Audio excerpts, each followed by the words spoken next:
తెలంగాణ రాజకీయాలు సవాళ్లు ప్రతి సవాళ్లు లెటర్లు కౌంటర్ లెటర్లతో రంజుగా మారింది. అప్పులు అవినీతి ఈ రెండు అంశాల్లో ఇప్పుడు బీఆర్ఎస్ కాంగ్రెస్ నేతల మధ్య డైలాగ్ వార్ దాటి ఛాలెంజ్ల వరకు చేరింది. ప్రతి శాఖలో అవినీతి జరుగుతోందంటూ బీఆర్ఎస్ ఆరోపిస్తుంటే రాష్ట్రాన్ని అప్పుల ఊబిలో ముంచి వెళ్లిపోయారంటూ కాంగ్రెస్ నేతలు విమర్శిస్తున్నారు. అవినీతి ఆరోపణలు చేయడం కాదు, దమ్ముంటే నిరూపించాలంటూ కాంగ్రెస్ నేతలు సవాల్ చేయడంతో ఈ ఛాలెంజ్ల పర్వం మొదలైంది. తాము నిరూపిస్తామంటూ బీఆర్ఎస్ కూడా ప్రతి సవాల్ చేసింది. ఇదే సమయంలో అప్పుల గురించి మాటల యుద్ధం, అవినీతి టాపిక్ ను పక్కకు నెట్టింది.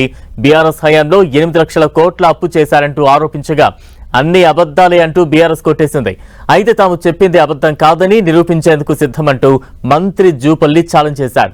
ఏకంగా తెలంగాణ భవన్ కే వచ్చి చర్చిస్తానంటూ ఈ సవాళ్ల పర్వం వేడిని మరీ కాస్త పెంచారు. ఇక్కడి నుంచి ఈ సై అంటే సై అన్న నేతల యుద్ధం మరో స్టేజ్ కి చేరింది. మంత్రి జూపల్లి రావాలంటూ బీఆర్ఎస్ నేతలు తెలంగాణ భవన్ లో కుర్చీ రెడీ చేశారు.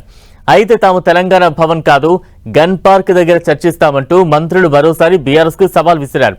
ఈ సవాల్ను స్వీకరించిన హరీష్ రావు గన్ పార్క్ కు వెళ్తుండగా పోలీసులు అడ్డుకుని అరెస్టు చేశారు. ఈ క్రమంలోనే చాలా ఉద్రిక్తత చోటు చేసుకుంది. తొడగొట్టి తోక ముడిచారంటూ హరీష్ రావు మంత్రులను ఉద్దేశించి ఎద్దేవా చేశారు. మంత్రి జూపల్లి రాజీనామా చేయాలంటూ ప్రతి సవాల్ చేశారు. ఇదంతా 2 రోజులుగా తెలంగాణ రాజకీయాలను ఊపేసింది.